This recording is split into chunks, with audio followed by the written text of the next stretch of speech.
이재명 대통령이 대통령 몫의 헌법재판관 후보자 2명을 임명했습니다. 공교롭게도 두 사람이 우리가 많이 들어봤던 특정 연구단체 소속입니다. 바로 만나보시죠. 먼저 헌법재판관 겸 헌법재판소장으로 지명된 김상환 전 대법관입니다. 국제인권법연구회 소속이고요. 오영준 후보자는 우리법연구회 출신입니다.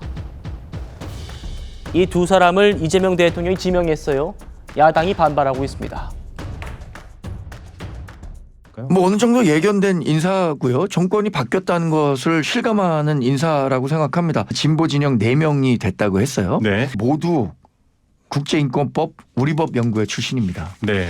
이 국제인권법과 우리법 연구회 출신 그 소속 판사가 전체 우리나라 판사가 한 3,000명 정도 된다고 네네. 해요. 그중에 한 10% 된다 그러는데 네. 300명이에요. 헌법재판관은 9명인데 9명 중에 4명이 이렇게 특정 연구 모임 출신으로 구성됐다는 것에 대해서 우려하는 목소리는 당연히 있을 수밖에 없는 거 아니겠습니까? 네.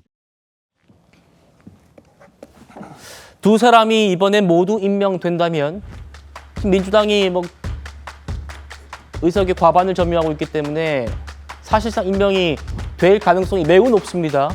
그렇게 된다면 헌법재판소는 진보 4, 보수 2, 중도 3, 4대 2대 3 이렇게 재편이 되는데 모두 지금 이 진보 재판관이라고 하는 분들이 모두 우리법 또는 인권법 출신이 됩니다. 김상환 후보자, 오영준 후보자, 정계선 재판관, 마은혁 재판관은 지금 이미 다 알려진 대로 있고요. 우리법과 인권법 연구회가 전체 법관의 한 10% 정도라고 합니다. 그런데 헌법재판소 구성으로만 보면 9명 중에 4명이 인권법과 우리법이다. 그러면 한 44%를 차지하는 겁니다. 정치 변호사님, 소위 이제 진보 성향의 법관이라고 하면 우리법, 인권법 출신밖에 없습니까? 그런 분들이 우리법, 인권법에 많이 들어가 있죠. 그다음에 물론 우리법 연구회나 인권법 연구회에 소속돼 있어도 뭐 굳이 그렇게까지 진보적이지 않은 분들도 계신데 그래도 일반적으로는 그렇게 진보적인 성향을 보이고 있다. 또 그런 분들이 같이 모여 있다. 이렇게 볼 수밖에 없는데요. 그런데 지금 뭐 언론에서는 진보, 중도, 보수를 4대 3대 2로 이렇게 구분하기도 하는데 제 눈에는요. 진보가 6분, 보수가 3분 이렇게 보여집니다. 그런데 헌법재판소에서는요.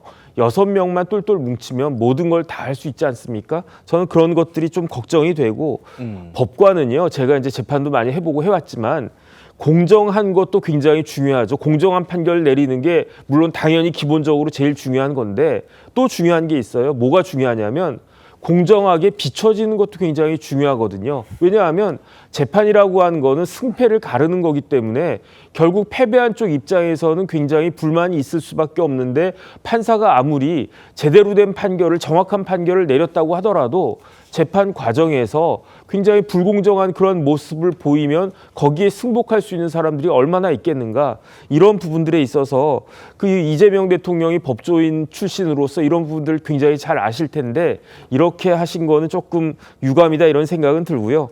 그나마 이제 조금 그 평가를 한다라고 하면 이번에 이제 김상환 헌법재판소장 후보자나 오영준 그 헌법재판관 후보자 이제 임명이 되겠지만 이런 분들이 그래도 법조계 내에서는 실력은 인정받는 그런 분이었으니까 그러니까 일정 정도 이렇게 조금 그 떨어지는 분이 아니냐 이런 그 생각이 들어지는 그런 분 대신에 저렇게 오영준 그 후보자나 김상환 후보자 임명한 거는 그 점에 있어서는 그 평가할 만하다 저는 그런 생각 듭니다. 예. 능력적인 면에서는 또 경력적인 면에서는 충분한 자질을 갖추고 있다라는 평가를 받습니다만 특정 연구회 소속이 이렇게 맞는가라는 지금 의문이 제기돼서요. 다뤄보고 있습니다. 재판소장을 맡게 될 김상환 후보자의 경우에는 문재인 정부 때 대법관에 임명될 때부터 편향성 논란이 제기됐었습니다. 다시 만나보시죠. 우리법 연구회나 국가인권법 연구회가 이게 무슨 어떤 진보적인 정치 성향을 가진 사람 판사들의 모임입니까? 뭐예요 거기서 모여서? 그러니까 인권법 연구회 회원으로서 뭐 적극적으로 활동은 아니지만 우리법 연구회든 국제인권법 연구회든 열심히 재판 잘하기 위해서 한 법관들의 연구 모임이라고 이해해 주시면 큰 차이가 없을 거라고 그냥 말씀드립니다. 사법부 보면은 좀 이상해요. 이게 법원 내에 파벌이 있나 보다. 옛날 그 군대 하나회처럼 그렇게 느껴지거든요. 후보자께서는 그간 진보 성향의 판결을 많이 했다는 평을 하고 있는데 이에 대해서는 후보자님은 어떻게 생각하세요? 법관을 또 혹은 법원의 재판을 진보적이다 혹은 보수적이다라고 평가하는 것은 정치적 중립 의무를 지고 있는 법관에게서는 의미가 크지 않다라고 생각하고 차 교수님. 네. 저는 이제 뭐 연구회 문제도 있고요.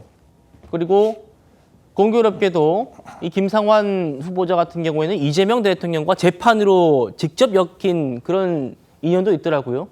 이재명 대통령의 이 정치적 명운을 갈랐다고 평가받는 친형 강제 입원 관련 공직선거법 위반 사건. 이게 대법원에 가가지고 딱 한 명 차이로 기각이 됐는데 그때 무죄를 선고한 사람이 이제 김상환 후보자라는 겁니다. 어떻게 보십니까 이 논란들? 글쎄요, 저는 이런 논란이 좀 불가피하지 않나 하는 생각이 듭니다. 만약에 지금 지난번 12.3 비상계엄으로 당시 윤석열 대통령이 탄핵되지 않았다고 한다면 윤석열 대통령이 그러면 누구를 지명했을까요? 결국 자신의 그 국정 철학이나 소신하고 맞는 그리고 자신의 정치 신념하고 맞는 사람을 결국 추천할 수밖에 없는 상황이거든요.